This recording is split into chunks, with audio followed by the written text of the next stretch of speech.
You're listening to Achtung Millwall, broadcasting from the beautiful South Birmingham. Accept no substitute. Hello dear listeners, welcome to Achtung Millwall. My name is Nick Hart. You are listening to the number one Millwall podcast. Now, I didn't get up to West Brom yesterday. I've got a confession to make to you all. I tuned into the stream instead, kippered my back, attempting to play golf. Can you believe that, dear listeners? This is what you get at the age of 62. Regular, everyday events become a big deal. So I didn't make it up there to yesterday's 0-0 draw at the Hawthorns, much to my chagrin. Thankfully, though, we do have an interview with John Rankin, which will come up very, very shortly. But first, you're waiting for your punditgames.co.uk question. Each show we do on Achtung Millwall this season, we have a question promoting the number one football quiz game, Pundit Games. And basically, it's a quiz game. You move forward across a football field to score goals against your opponent if you answer a series of questions correctly. So various football genres and sub-genres. This one is from the English Premier League in the 2010s. So this is one for all you youngsters out there. This is a Senegalese striker who scored arguably the greatest ever Premier League brace, 2 goals against Chelsea. Adopted by the Geordies during his time on Tyneside, this front man scored 13 times in his first 14 matches, becoming a hero in the North East. The game mentioned here is May the 2nd, 2012. Chelsea 0, Newcastle 2. They've got a Newcastle team with him as the striker. He's playing alongside Demba Ba, Ben Arthur, Kabaye, Gutierrez, Tiote, Perch, Santon, Colaccini, Williamson and Krull in goal. So who is Mr. X? A Senegalese striker scoring the best, arguably, pair against Chelsea. Played for Newcastle, scored 13 times in his first 14 matches, becoming a hero. Playing alongside Demba Ba, Ben Arthur and X. And the answer to that question, dear listeners, will follow after we've spoken to John Rankin and at the end of the show. Achtung, Millwall. It's a huge welcome on the show now to a show regular, Mr. John Rankin. How you doing, John? I'm okay, thank you, Nick. Nice to speak to all the listeners and nice to make a contribution to the Lions Food Hub. We're just having a really deep conversation, listeners. Much more interesting, I think, John, than parts of the game yesterday. But all about the links of community and the roots of the club and all sorts of stuff like that. But we're going to dwell on the trip yesterday to West Bromwich Albion. I was just telling John off air, listeners, I was going to go yesterday. I had my ticket, I had my train ticket, and I've contrived to twist me back playing golf or trying to play golf. John, do you ever play? You ever had a go at the game? Many years ago, yeah. And then when I decided to start a family, I gave it up because, right.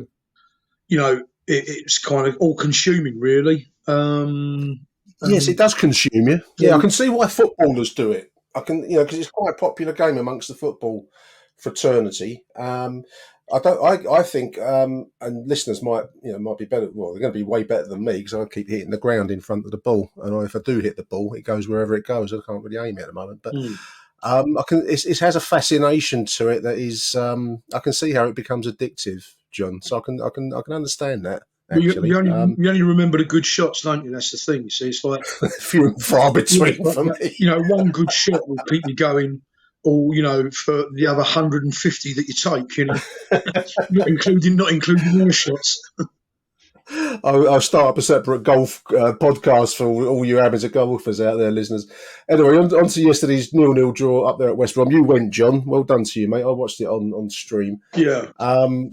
Starting 11 made one change, obviously, with the injury to Kevin Nisbet in the week, which I think is going to be maybe not as bad as first feared. I was just looking actually before we came on air, listeners, the positive news from Gary Rowett.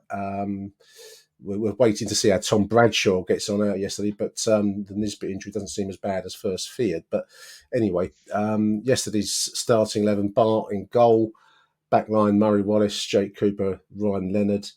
The wing backs Norton Cuffey and Ryan Longman, midfielders Denor, Campbell and Fleming up front, Bradshaw and Watmore yesterday. So Watmore coming in for Nisbet. As ever, Gary Rowett is a man of caution, John. I mean, I was thinking this might be an ideal game to start Idemo Imaku yesterday, but that's not Gary's style, is it? To take a chance, he went for the experience of Duncan Watmore. He did, yeah. I don't really see anything wrong with that. I mean, personally, you've got to be careful with these youngsters because they're finding their way. I think managers are very, very keen on the pastoral kind of things now. They're very much in the Fergie book of management of looking after their boys. Where I think they take on board, because the thing is, right? Listen, this is the deal with Roman SA. I went to the Sheffield United game, the FA Cup game last season, I think it was. Yeah. We bombed out. We only opened. Yeah, we did. Of it. And I nearly ran on the pitch because I wanted to lamp the centre half of Sheffield United. And if I'd have got on there, I would have done. Because the dirty bastard, right? This is a 17-year-old kid, right, playing in a FA Cup match. Up against seasoned pros. The dirty bastard trod on his ankle, right? And I saw it. Yeah. And honestly, if I'd have been the manager, I'd have been on the pitch going bonkers. So that's the environment, right? It's like Norman Whiteside, one of the greatest players I ever saw. Just tragically career cut short. And you got to think of that, haven't you? I mean, because a lot of these centre halves, they say, "Oh, lovely, here we go, bang," and it can have the most innocuous challenge can have a devastating impact on a youngster's career. And I think there's that in the mix. I think there's, Gary Rowett looks at these other defenders and think, they're number 5, their centre half was from Albion. He was as tall as Jake Cooper and twice as wide. He was a unit. He was a big boy. Yeah. He took a bump, didn't he? He got bumped by with Tom Bradshaw, who goes up against these players. I mean, we'll come back to Tom Bradshaw in a moment, because I think yesterday's game was interesting in that it was the same old song. Who sang that one? That was the Temptations, the same old song. Yeah. Good first half by Millwall. Some really bright football without probably the cutting edge, John. Obviously, we've got the missed penalty, but then the second half, we were clinging on like shipwreck survivors, clinging on to bits of wreckage. We rode our luck in the second period. So it was a very odd mix, and we're getting this almost game by game now, where we start well enough and we look bright and look like we're onto something, and then finish up, clinging on, or depending on the outcome, losing narrowly or something, or winning narrowly. But yesterday was typical. Bright start, clinging on for the dear life in the second. It was, yeah, but the watershed moment in the game was the missed penalty. It was, yeah. The game was divided into 2 sections: pre-penalty and post-penalty. Pre-penalty, Millwall dominant. Post-penalty, West Bromwich Albion waiting to score. In the ascendancy. Yeah, I agree. The difference for me was, we got there, we left home at 7 in the morning, got home at 11, so it's a long old day because we live down on the south coast. But we got there, it was very cold in where we were standing, so being an older boy, and I was feeling the cold and sort of, jumping up and trying to keep the warmth, and there's all these youngsters around me with, vests on and all that. Polo shirts. Yeah, exactly, and I'm going, chilly, isn't it? But what I did want to do, was I wanted to watch Ian Fleming. And I did. I was pleased with what he did. It maybe didn't show up on the stream or, wherever. But if you were there watching what he did, he was a different player than the one that I've seen back end of last season, the beginning of this season. For some time now, yeah. What he was doing was he was on the ball a lot more.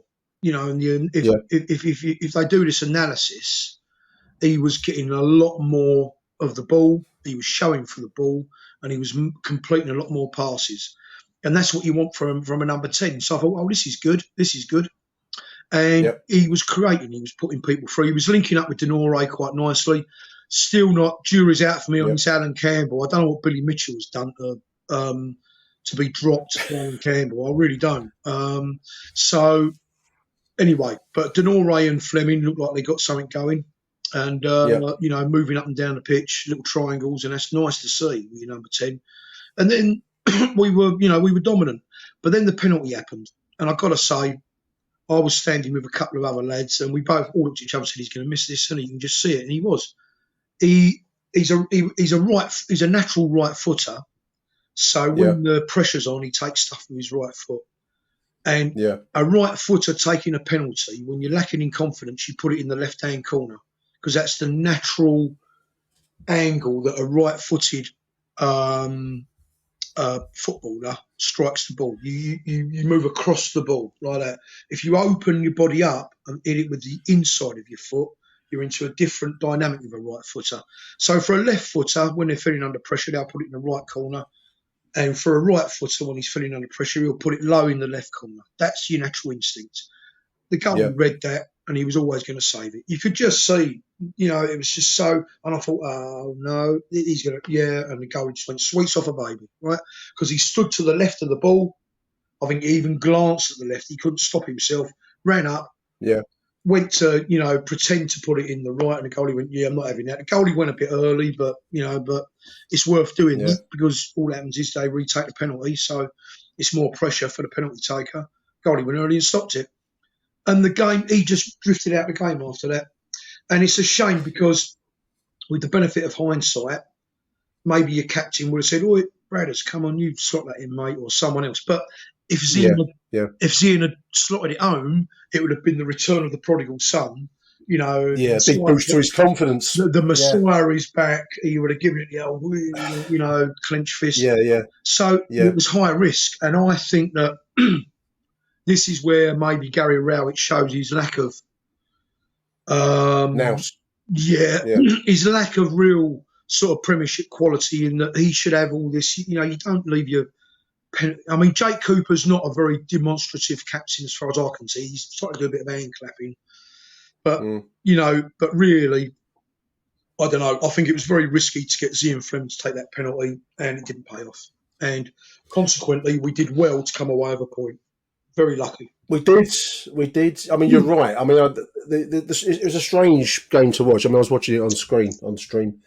And I thought, the early part of the game, as we've said, we looked quite fluid. And I think that was one of the criticisms that people have made repeatedly across the season. That we don't look particularly like we can pass the ball, with any great fluidity. But we were looking good. One thing I suppose that stands out, just looking at the notes I made, John. I mean, there was after the penalty was missed, we had a corner that flashed across the goal. That was, I put it down as a chance, but we didn't really create chances with our possession. We were looking cohesive, and we were looking the part up until that turning point, as you say. But what we don't do is create real open chances. Now, I know that we're lacking a striker, good quality striker in Kevin Nisbet. And Tom Bradshaw is Mr. Industry up front. But that's one thing I think that does stand out a lot this season. We just don't have what they call in the game foot of the cutting edge, do we? I mean, possession without a chance is in the end a little bit aimless. And I think that's the thing that really struck me about our bright period yesterday. Because after that, as you've said, West Bromwich Albion raised their game, and they're a good side. They're an expensive side, actually, John. And I agree with what you said. What we're lacking is a person that can beat someone one-on-one. Duncan Watmore can. He can go round a person. Tyler Bury, of course, was the absolute epitome of give me two people to beat and I'll just whip round them. That's why I liked him so much, And Jed Wallace could do it, but we haven't got that. We haven't got that regular player. Haven't seen him from Nisbet to say whether he can do it, but that's what we lack. So what we need to do is we need to apply pressure, get corners, get set pieces, get a penalty, that kind of thing. And it's if you compare it to rugby, you get some rugby teams that play free-flowing rugby and score tries. Other teams that just go for the line-outs all the time and then grind it out. And then take the 3-point penalty. But whichever system you play, you cannot, and this is what's burying us at the moment, you cannot invest all of that effort and time and emotion and intensity into a 20 or 30 minute period and not come away with a goal, because that is our problem. Because football goes in waves and every team has a little purple patch. And if you've spent 30 minutes knocking on the door and got nothing, they're going to score a goal, And we were just so lucky yesterday that I want to have a shout out to Bart, actually, because people were saying that, well, they hit the bar twice and they hit the post twice and all that. Well, they did. And I'll tell you what, we were behind the goal, and that was Bart's positioning in the goal. He's still got that brilliant, he can position himself in the goal, and he's a big fella, right? When he's got his hands up and all that. The second one, when the guy went to nod it, he was going to either hit the crossbar or go over the crossbar, because Bart had it covered. I'm telling you now, he had both of them. If they were going in the goal, Bart was getting an hand to them. And that's why, the attackers sort of went for the, right extreme of the goal. So I think, Bart did well there to make himself big in the goal. But I'm surprised we came away without being beat 1-0. I was just waiting for him to put it in the back of the net, really, Yeah, I mean, you can only ride your luck. I mean, teams hit the crossbar. They had some good shots on goal, but they weren't good enough because they hit the crossbar. As I think it was Carl on the commentary described it as a lick of paint swift between a goal and not going in. But that's the game. Great save by Bart. Actually, I missed that save that he made. I've just put it down as pinball because it was so fast and it was quite difficult. Now, the replay didn't quite show it in real time. I've seen some of the highlights this morning. I haven't really had a chance to look at the highlights in any depth, listeners, but. It was a brilliant save by Bart, and you can say he's rusty. You can say he doesn't fill you with confidence, but he does comes up with big saves, and we certainly, along with the woodwork that they've hit, that's kept us in a game where really from actually looking at my notes, I was going to say the second half, but you're right, John. It's the penalty was the turning point, because really after the penalty was saved. The chances started to flow for West Brom towards the end of the first half. They were looking increasingly threatening. Chances, balls going across our goal, no finish for them, thankfully. And then the chances flowed across the second half, including the 2 strikes at the crossbar. Well, sorry, mate, go on. No, I was going to say, I mean, one thing that the substitutions, a lot of people have been commenting online about not understanding the substitutions. But one thing I would say is that the chances largely dried up after I think someone said we're playing with, I can't remember how many fullbacks we had on the pitch at one point, but we had a lot, but the chances did dry up, largely speaking. So although we were still clinging on, it wasn't quite as, extreme as in those early moments of the second half. Yeah, and this is what I wanted to talk about, the 2 managers here. Now, I was looking at the way West Brom played. Is Carlos Corberán, is he Spanish? I believe he is. He might be Portuguese, but I think Spanish, Carlos. I think. Well, he's playing the old Barcelona football, isn't he? Because the football that we can't play. So they're playing it out from the back, right? So the goalie's passing it out to his centre half who's standing in the penalty area, and they're playing triangles in their own penalty area, right? Something we can't do. Now, the reason they're doing that is because they're creating their gaps at the back, right?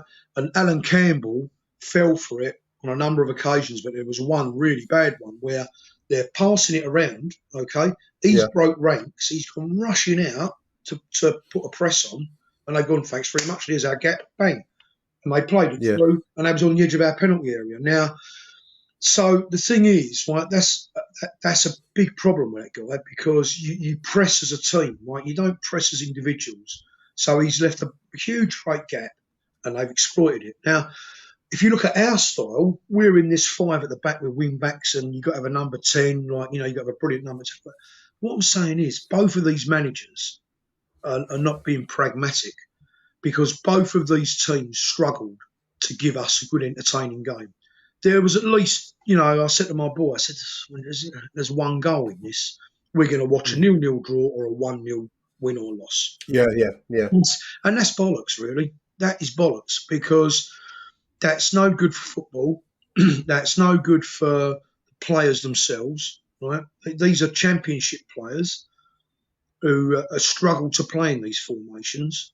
And, you know, I'm not row it out. I'm not row it in, but boy, it's a fucking long way to go for a 0-0 draw, I'll tell you. That's all I can say. Well, that's a very good point, John, because I was talking to Neil Fizz on the previous show. I think it was a previous show, and he made the same point about how tough a watch it is watching the Lions. And I'd include a lot of, you know, other teams as well. I watched the Friday night game for my sins. I think Mrs. H had a romantic comedy on, so I had the Sky Football on the iPad. And, you know, I'd say the same about other teams. But we follow the Lions, so you've got to entertain. I believe you have to entertain. I was asking myself this question in the midweek. You know, would you rather watch us win a game, lose a game, win a game, lose a game, or would you rather watch us get 3 draws? You know, it's a very football industry attitude that's a 0.1 tough place to go, blah blah blah, and we come away with a point, and that's a good thing. But I was also looking at an interview with the new Spurs manager, the Australian guy, Ange Postecoglou. I think I can't pronounce his surname, but I think that's how you say it.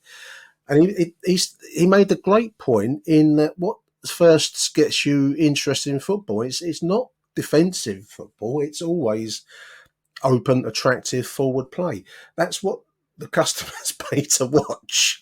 And we don't get it half the time, do we? Now, the Spurs will have resources and players available to them that are different level to what we can. But that principle applies that if you're going to bore your customers, which is kind of what's been happening for a while now, one way and the other, then people give up. Well, the same applies to West Bromwich Albion. The same applies to Birmingham. You know, all these teams. The management of these teams is inappropriate for the type of football that these players are used to and enjoy playing. Or capable of. Yeah, I mean that sounds awfully demeaning. And I'm sure that Jim Hackett on our group says that he's into pro football and he's a scout, and he said there's very little that separates actually Prem from League One. He said it's more. He said it's more a mental thing. Premiership. I'd agree with that. Do not turn off. You know, they're like they're like they've had 45 double espresso shots. You know what I mean? They're like, here we are, 90 minutes, turn me off. Whereas the players down are just as skillful, but they tend to sort of have little quiet moments. That's an interesting sports psychology thing. But yeah, going back to your point.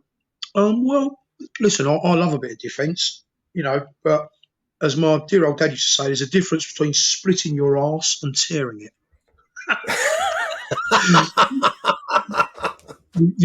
you got to have a little. You got to have a little bit of both. Right? You got. If you got a Barry Kitchener, right, then you got to have an Alfred up front, right? Or a Johnny Seasman. You got to have a bit of both. You got to be able to defend and attack. And these management purists like Gary Rowett and Carlos Corberán, it was evident now. One's a Barcelona total football freak who wants his players to, play football on their own dead ball line, and the other one's a Gareth Southgate in waiting. 5 at the back, and the only thing that rescued us yesterday was Ian Fleming in the first 30 minutes being available and being fluid. And creating a lot of passes and creating some space, and that was the difference. We had a number 10 who was showing up, and then he missed that penalty, and there you go, and we collapsed. This 5-2, 1-2 system, whatever it is, for everything dependent on your number 10. He is your sole creator, and it was so evident yesterday. And if anyone doubts me, look at the game yesterday. There it is. Right? Look at what Ian Fleming did in the first 20 to 30 minutes. Achtung, Millwall. It's good to have Zian getting back. I think you're right about him losing. He faded from the game quite rapidly after that loss of confidence after the penalty. Yeah. I also want to mention, if I may, let's go through the team. Bart, we've touched on already. He made a brilliant save, as we've said. kept us in the game. And yes, he still looks a little bit, flaky on certain moves, but he always did. But he's there for his shot stopping, and we saw that.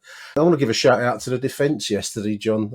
Much maligned defence. Murray Wallace is, his limitations are there for all to see, but he doesn't want for effort or commitment. He's a proper Millwall player, Murray. He'll give you everything he's got to give. And alongside Jake, again, similar, not known for he's no Franz Beckenbauer, is he, Jake Cooper, but these are solid defenders, and they withstood a battering in that second half. Right. How we got through the game with nil, I don't know, because and Leonard, Ryan Leonard, my man of the match. Player of the season so far. I put it on Facebook. Yeah, I've always been a massive fan of his. He's also, there's a lot of talk about fitness and all that. All right, he's injury prone, but when he's fit, he's a real athlete. He's really athletic. And what I mean by that is he can, get his body in all sorts of supple positions. He can get his foot through a little gap and play a tackle. He can do everything, and he's easily our best player at the moment. Easily. 100%. I mean, skillful as well as committed, which is a winning. It's the injuries are everyone has an Achilles heel of some sort, and that's Ryan Leonard's. But no, man of the match by some distance yesterday. Do you like Ryan Longman? Ryan Longman in midfield. What do you? I quite like him. He looks skillful, but no, I think it varies online, doesn't it? Yeah, it does. I mean, obviously, early days, he scored that lovely goal, didn't he, off his right foot against Rotherham? Yeah, beautifully taken. Yeah. Well, what more do you want? We got a player that can do that. I don't know what people do want. I like him. He shows skill on the ball, and the point we were just making, repeat point again, he's an entertainer. He will take men on. He will have a go. Same with Norton Cuffy. I can see why Arsenal have got him loaned out. I can see both his pluses, and I can see the pros and the cons with Norton, with Brook, because he's great in certain situations and not so great in others. I can see how he suits us actually. He brings a bit of brightness and entertainment, but I'm not sure he's quite the defender that maybe Gary Rowett would dream about. But I can see him as an entertaining forward playing wing back. Yeah, you got to be careful, aren't you, with these lads? It's like Trent Alexander for Liverpool, isn't it? Yeah. Defensive liability, mate. Scott Malone. I could never work it out with Scott Malone. I used to watch how we played five at the back. Scott Malone and Danny Mack right as the wing backs. And Scott Malone never used to warm up with Jake and Murray and and all that. He used to be over the inside. And I just worry defensively. So, but yeah, I mean, Ryan Longman, so this is where I think we overthink it a little bit, and we, what about this? Play him, mate. Look at that goal he scored. If he can do that, put him on the park. Ryan Leonard, just play your best players. That's what I would do. Norton Cuffley, good lad. Casper De Noor. They call him Cameron. There's Casper. Yeah. Casper De Noor. Nori. I don't know how you say his surname.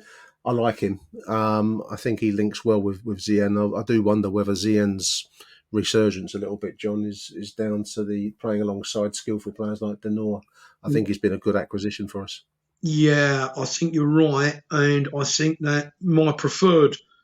I don't know what I haven't worked out what Rowett's doing with his midfield, and I don't think he has either. To be honest with you, no. I was going to say if anyone does work it out, let us know because I haven't seen it either. I mean, look, Johan Cruyff, right, the greatest football brain that's ever lived. He said you have, no more than three at the back, and one stopper in front of them. A midfielder who's a bit, and that was it. But he was all out total football. Go forward. Yeah. But there's still a lot to be said for that. So I don't know what Alan Campbell is doing there. If you're going to play Billy Mitchell as a break up like Merchant, and break their play up and pass the ball back, fine, play him. He can do that, nice. And then you have Denore and Fleming sort of operating as a bit of a creative outlet to get your front two going. more emphasis on Fleming. Jules Saville sitting on the bench as well, seemingly out in the cold slightly at the moment. Campbell being favoured over Saville as well as Billy Mitch. So Yeah. interesting. The mind of Gary Rowett, John, isn't it? I've got my own theory on that. The Saville, and I think it's all about. Well, we like unsupported theories. Come, let's have a go. Come. I don't think that. I don't think they get on, Fleming and Saville and right, and that lot in the middle of the park. I really don't. In terms of, I don't think they get on in terms of playing football together. Yeah. I don't think they pass to each other enough. I don't think Billy or Sam. I think, I can just see some skill in the play there. I can see a bit of an ego clash or something, but I don't know what's going on there. But it don't gel. Now, if if he plays his system, Zian Fleming is got to be a big player for us. And so you've got to have those midfielders supplying him the ball. And if Denore is the man to do that, you play Denore and you put Campbell in or you put Billy in, but I don't know. I'm not sure about Sav. I think his race might be run for us, I know it's going to cause huge controversy, but in this system, I think he might be on the bench and come on as a stopper. A lot, yeah. He didn't feature yesterday at all. Well, what Rowett? Yeah. I looked at the clock yesterday, right? It was 80 minutes. I'm thinking, right, he's going to go for the draw here, Rowett. He's going to shut up shop. And he did. And, regardless of what he says about, I went to a back four and all that, right? Yeah, as you say, we had more defenders on than attackers, as is the norm. And I think Sav will be on the bench and he'll come on, in the last 20 minutes or whatever. Cameos. For a job, for a job. But I think his days of starting are over. Yeah, I think certainly what we're seeing unfold at the moment, rightly or wrongly, with Gary Rowett. I mean, just the only other thing I would say is for all of the praise I was heaping on West Brom's value as a squad, like many other clubs we've got to play in this league, we're actually sitting in 10th position, strange as it is, John, after what's been a fairly moderate start to the season. We've won 3, drawn 2, lost 3. We're not quite at the quarter stage. That'll come at 12 games, but we're 8 games into the season, so we're on the road to the quarter point, and we're sitting in 10th position. It's a strange old league, isn't it? 2 points behind Norwich in the 6th playoff spot. It is a strange old league, especially when Norwich got 6 goals against them. 6-2 at Plymouth. Yeah. So anything's possible. It's all up for grabs. I mean, Leicester are probably going to cruise it. They're going to do a Burnley, but apart from that, Southampton don't seem to be the force they were. I think they went down. Ipswich, we're talking about Leicester, and I'd agree with you. Ipswich in second, 7 wins from 8 games, 21 points at the moment. Ipswich, fucking Ipswich, bunch of fucking. There we are. So that will be Gary Rowett's riposte. Do not talk to the Millwall supporter from the 1970s, Nick, about fucking Ipswich. All right, do not let that word come out of your mouth again, please, mate. Thank you. Don't, mate. I've got a little selection of comments. I'm going to move on from Ipswich. A selection of comments from the internet I've picked up from Twitter. X, stupid name, but anyway. JP asks, what does Gary Rowett say at half time? Every game we come out and try our best to concede instantly. It's infuriating. I don't know, JP. I don't know, mate. It is interesting, though, John. I mean, we don't. This second half switch off is a problem. I'd go just going back to Zian Fleming. I'd say to him, no, he's not going to listen to me on the subject of football. He'd ask, who am I? But top players don't lose heart after a penalty miss. Top players press on, don't they? They make redouble their efforts. That's a problem for Zian. That's Jim Hackett's point, isn't it? There you go. He's like he just went as soon as that happened, he went straight back into his shell, avoided the ball, just ghosting around. I'm just here to pick your wages up and get off the pitch now. Yeah, that's a problem. That does not put you in the top table. You ain't got the mentality for it. I mean, you play golf, right? They say that's a game. Barely. Yeah, it's it happens in the head. Golf, it's like a lot of these sports, isn't it? So he just. I think every sport's the same. It's mentality that separates the greats from the also rans. Spiritual Gaza says our substitutes killed all attacking threat. Well, I think that goes back to the point you made, John, that Gary Rowett decides at a certain point he'll take the point. Yep. And move on. And yes, you're right there, Spiritual, but it does kill our attacking threat, such as we're going to muster. So there we are. Tony Monday, we stood up strong. I think we did, John. Tony's right there. We stood strong. We lost composure on the ball, he says, but defended well despite Bart giving me the horrors. He's a mix of emotions, Bart.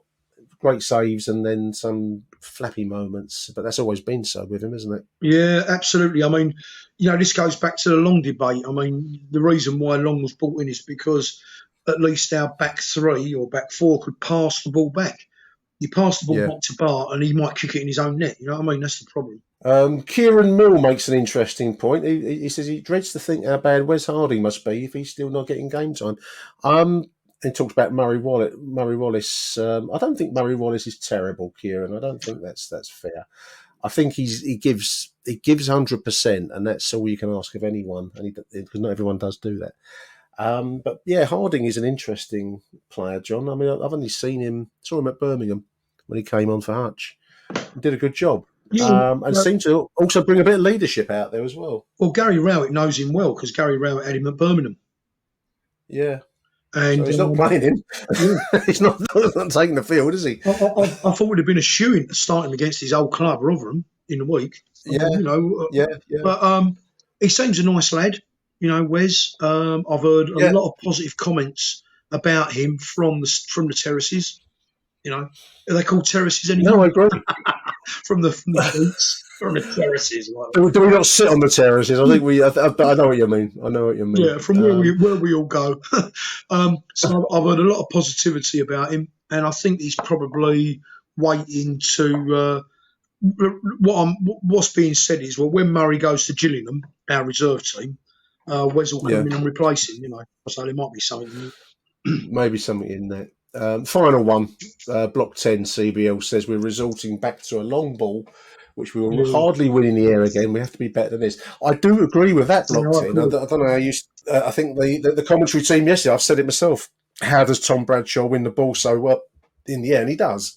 But, that lump that, you've mentioned him already, they clashed heads and fair play to Tom. He cut the guy's brows open. But, you're not going to win. The most balls he's not going to win. When he does win it, it's going to be a standout. Why are we hitting long balls at him? I don't. I'd love to ask that question of Gary Rowett. Whether you get an answer or not, I don't know. But I would love to know that. I would. It's a mystery to me because you wouldn't see West Brom do that. And we're supposed to have wing backs. We're supposed to be able to overload the flanks here with this system, right? And we don't. We play it around at the back, which is good. It's not a bad thing to have a bit of possession at the back. You don't want to constantly keep passing the ball forward if there's no gaps. We suffer with a bit of movement up front, right? Yeah. Our front players, I don't think, move as much. In the end, it goes back. No, they don't. That's evident. Yeah. It goes back to Jake, and he whacks his left foot up to Tom Bradshaw. And I mean, it's just rubbish, really. It's poor football. It's League Two. It's almost Sunday football, pub football, isn't it? Really. Give it to you. But there, you probably have a lump of a striker up front. I mean, at any level, if you're going to hit, I have no problem whatsoever, John, with hitting the long ball at a big striker that's skillful and capable. Why let Matt Smith go? If at least you got something. Or sign another. Because if that's your style, and I can accept that's perfectly valid. But you do need to get the players in to play that style. You need someone athletic. I mean, Kenny Jackett spent a large chunk of his Millwall career searching for that elusive big striker up front, and we never found it quite. Personally, I wouldn't bother with that. I would change the style. That's my own personal take on it. Well, I think that football's very limited, and I agree. But if you're going to do it, pick the pieces to put the pieces on the chessboard. If that's what you're going to do, it's totally inappropriate football. I was sitting there, I was standing on the terraces yesterday and thinking, well, what are we doing here? We got 5 at the back, we got 2 CDMs as they're called now, and Jake was whacking the ball up front to a 5'2", 5'5", whatever he is, centre forward, up against a 6'6" centre half. It's the most inappropriate football No, I agree. I've ever seen. No wonder he's got injured. You know, and we're all standing there going, "What the fuck is this?" I mean, you know, Millwall supporters aren't known for their analytical, FIFA coaching. But they are noted for their honesty, John, and their willingness to tell you. Very I'd noted for that. include myself on that. I've never read a book on football in my life, right? Or watched a YouTube video of coaching, or I've never done nothing like that. But we were all standing there going, "What the fuck is this shit?" Right? And that sounds about Barford, of course. Surprise, listeners. Tom Bradshaw has been worked into the ground, let's be honest, over the 8 games of this season and previous. But anyway, certainly this season has been replaced in the 82nd minute. The prognosis is not clear, it says. Rowett says I think he just felt his hamstring. It looked like a muscle injury. I thought the lad landed on him. There's about 3 different things that might have happened there. But let's hope he's all right, because his work rate is immense and we'll be lost. I suppose we can bring in we're down to the youngsters then, John. Marco will be the obvious one to bring in. Maybe. Well, the thing is, I've been thoroughly pissed off if I was Tom Bradshaw, because Rowett's running him into the ground. And he's chasing lost causes, and your hamstring's going to go. Your legs can't do that week in, week out. No. And 100%. I don't know. I think he just shows his lack of attacking nous, really. To be honest with you, Yeah, we've said it a few times this season. I mean, we are sitting in 10th position, 2 points off the playoffs. So let me always mention that before I slag off Gary Rowett. But he has his limitations as a manager, John. I think he almost has like a glass ceiling in his head where this is as far as he'll go before that's it. There's no extra levels to him, I don't think. I think his philosophy of football is what dominates his approach. And, he's a purist, and I think he needs to be a bit more pragmatic. So a bit more relaxed, a bit more have a go. Kind of, give the boy a run out, see what happens, mix it up a little bit. But the thing where I was so cheesed off with Leeds was, though, the way we just rolled over.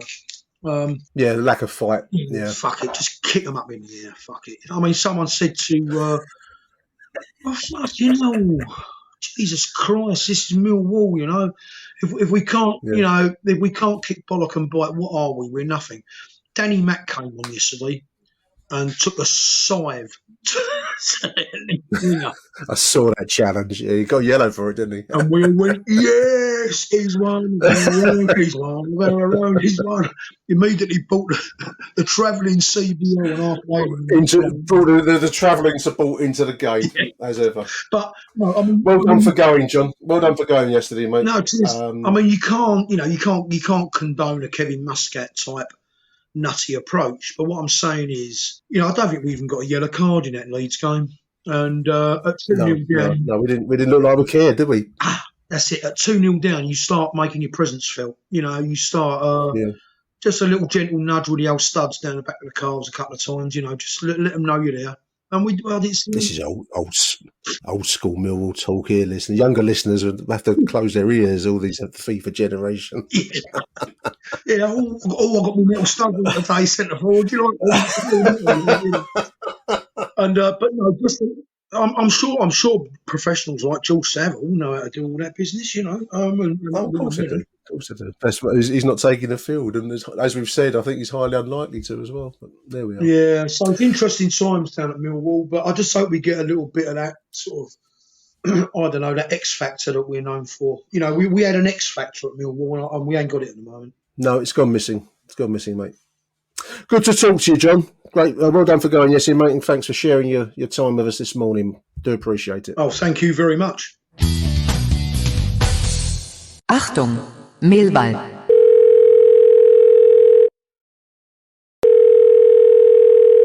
Hello? Well, bloody hell, Nick. What happened there? Talk about game of two halves. I've just walked across the railway track at West Brom, and part of me wanted to just stop and lie down. Jesus Christ. What a second half. In the end, I suppose, lucky to settle for a point, but after the first half, really wanted 3. I don't understand. There's still a lot of hit and hope. We're second to the ball. And we're just knackered. A bit like me walking back to the car. Oh dear. Anyway, onward and upward. Come on, you Lions. Hello, Nick. David Blake here. Well, that was a game of two halves, wasn't it? Very good first half. Playing the ball round, keeping possession, keeping it tight. Just like Rotherham, but against stronger opposition. Very good. Only trouble is we're not creating and taking chances. Should have been 1-0 up. Piss poor penalty. I don't know what's wrong with Fleming. He's just not the player he was last season. His heart doesn't seem to be in it still.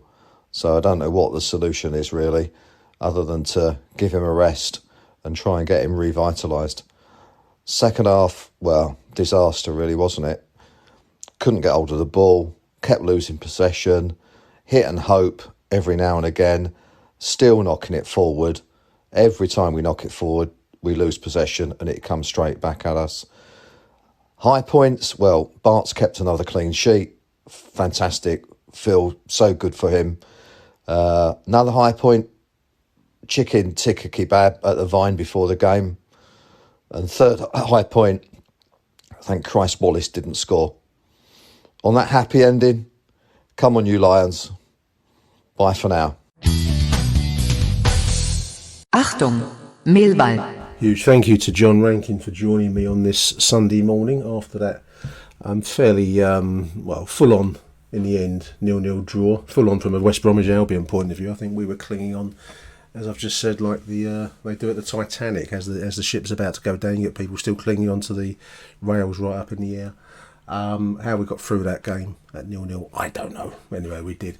But anyway, I thought as a means of closing out today's show, I didn't go yesterday, as I said to John, and I thought it might be nice to close out with a great Millwall win from the past. I was interested to see the Twitter Millwall Club X page reminded me of this 2-0 win over West Brom back in 2001, dear listeners. 22 years ago now. Seems like just yesterday for some of us, but that's the lesson of life for all you youngsters. Time passes very, very, very quickly and quite swiftly. What seems like yesterday becomes 22 years ago. But it was a 2-0 win over West Brom. I've got a BBC report. This was in the I think it was still called Division 1 at the time. We were going for promotion in Division 1. This would be the 2001-2002 season. That would finish in the end in the disaster that was the Birmingham riot at the end in the playoffs at the end of that season. But this is early, 11th of October 2001. I believe this was shown on the ultimately failed ITV digital channel, an attempt by ITV to latch on to the Sky Television pay TV movement of the time. They'd bought up the championship, the Division 1 Football League coverage, and were hoping to try and create a market for pay television via a channel called ITV Digital via satellite. As I say, you're going back 22 years here, so this is, technology has advanced so much, so fast that you forget this was still seen as very new. Unfortunately, this was a failed attempt by ITV. The money committed by them didn't materialise. Many football clubs were hit deep in the pocket, and many didn't quite recover. We played this game therefore on a Thursday night. It was 11th of October. A win by 2-0. 2 goals by a wonderful striker, Richie Sadlier as he's known now. I've got the BBC match report here. Millwall team for this game: Tony Warner in goal, Darren Ward, Sean Dyche, Stuart Nethercott, Ronnie Ball. There's a name from the past, Ronnie Ball. David Livermore, Mark Bircham, Tim Cahill, Stephen Reid, Steve Claridge, Richard Sadlier. I can never think of him as Richie. Substitutes: Willie Guerre, Paul Ifill, Lecky Adunsi, another name from the past. Wonderful name, Giovanni Savarese. That's a great name. I used to love saying Giovanni Savarese. I think it was Venezuelan, and I don't think he scored any goals for us, Giovanni Savarese. And Mark Phillips. He played one substitute apparently. Must have been this game. Savarese. Venezuelan striker, obscurity of Millwall history.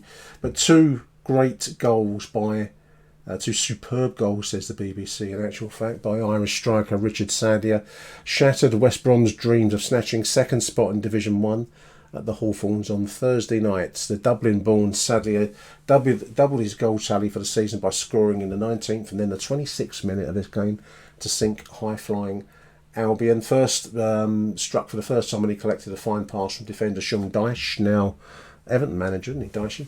But most famously with Burnley, of course, achieving success with Burnley, which caught the Albion defence napping. Sadlier then turned the Icelandic defender Lars Sigurdsson before lashing a fierce right footer into the back of the net.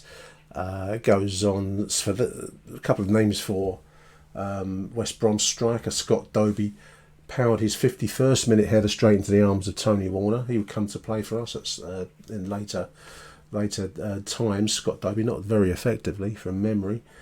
And another chance from when Neil Clement crossed from the right, but Dobie's, again same player, Dobie's glancing header missed the target by inches, so nothing new for Scott Dobie. Millwall was involved, not known for his high scoring feats. So yeah, a 2-0 win in a season that would build to a wonderful climax, playoff football, the two-legged affair, the draw at Birmingham, I remember, and then of course, who can ever forget from their life the 1-0 loss, the Stern John in the last minute of regular time, just as extra time was building at the Den, and the rest is infamy, as they say. But this was a wonderful 2-0 win, probably the high point of Richard Sadlier's career in a Millwall shirt. It would finish tragically early. I say tragically, I probably whether tragedy is ever a word you should use in a football context, I suppose only for certain events really, but certainly it was a disaster for Richard Sadlier to lose his career so soon with such promise. I think that's the thing. Just looking at his Wikipedia page, they list him as an Irish former professional footballer. 103 appearances on Wiki for the Lions between 1996 and 2004. He really developed a partnership this season with Steve Claridge up front, the seasoned striker who's been around all of the clubs, it seemed to me. The poor man's Kenny Dalglish, Steve Claridge, and I think that Sadlier's career blossomed playing alongside such a great player, because when he first came to us in the late 1990s, my memory of him was as a fairly innocuous, skinny striker that you barely even knew was on the pitch. But certainly in the 2001-2 season, he was second top scorer for us in the Division 1. Top scorer was Steve Claridge. This was the period where Neil Harris was out of action with being treated for his health. Steve Claridge topped the goal scoring chance, 18 goals from 41 appearances across the 2001-2 season. But second, just one goal behind him, was Richard Sadlier. That's the measure of how great a striker, I think great is the right word for this particular season. 17 goals from 39 appearances. Unfortunately, he would suffer with a hip injury that would put pay to his career eventually. And that would be that. But this was certainly a high point. The Lions would finish fourth in the table in 2001-2 season. Promoted automatically were Manchester City and opponents on this particular game, West Brom. We beat them home and away actually that season. They came in second in the table. The Lions rather throwing away the chance of automatic promotion to the Premier League to finish in the playoffs, and as we've said, they'd face Birmingham over two legs. Relegated from the Division 1, it was still called then, Crewe, Barnsley and Stockport County. How about that? Richard Sadlier would go on in his post-football career to work for the media. He's become quite a known pundit on Irish television particularly, not so much in this country, but certainly on the Irish media, and Irish newspapers, Sunday Independent, RTE, and has become also a psychologist. What do you call it? He holds a degree, a BSc in sports science from Surrey University, and psychotherapy from Dublin Business School. I read his book, his autobiography, which is called Recovering, and it's a really interesting read because he's honest. His honesty is very open about his alcoholism during his football playing days at the Den, and also about certain incidents. He was abused as a youngster, and the kind of how this permeates the sport generally in life, not just the sport, but certainly it's one area of the world where it's probably opportunistic for certain types of offenders. It's an interesting read. It didn't have as much Millwall content as maybe I was expecting when I picked up the book, but I'm really glad that I read it. Recovering by Richie Sadlier. It's more about the nature of addiction and searching for meaning in life. Sounds heavy, deep subjects really, but it's the kind of thing that most men struggle with, in my opinion, include myself. In different ways and different areas of life. So yeah, he's now a psychotherapist in Ireland. Very intelligent bloke. So Richard Sadlier, fair play to him for rebuilding and relaunching a career after the obvious football route was taken away from him effectively. One international cap for the Republic of Ireland. He played against Russia at Lansdowne Road, February 13, 2002. He was in the McCarthy's Republic of Ireland squad for the 2002 FIFA World Cup, but had to withdraw because of the injury. So, you can see how recourse to alcohol would be something that would be freely available. He's gone to become a pundit in the Irish media. So there we are. Richie Sadlier, one of my favourite ever Millwall players. Wonderful, wonderful game. 2-0 win over West Brom. I thought this would make a nice end piece for today's show. I hope you've enjoyed it.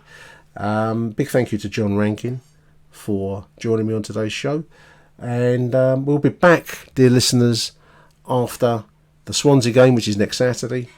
I hope you enjoyed the show. Tune in to the next edition. Until then, it's Arrivederci Millwall. Bye for now. Millwall.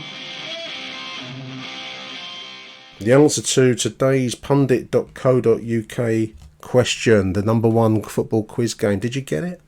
I wouldn't have got this one. I've got to say my knowledge of recent Premier League strikers is somewhat limited, but the Newcastle striker scored twice for them in 2012 at Chelsea, playing alongside Demba Ba and Hatem Ben Arfa. Name of that striker, 13 goals in his first 14 games. The name of that man was... Younger listeners will get this. It's Papis Cisse. Papis Cisse. Do check out punditgames.co.uk. Christmas is coming. Bar mitzvahs are coming. Beers with the boys is coming. Get on it. It's a great game. There we are. Visit punditgames.co.uk for further details. Thank you for listening, dear listeners. Arrivederci Millwall. Bye for now.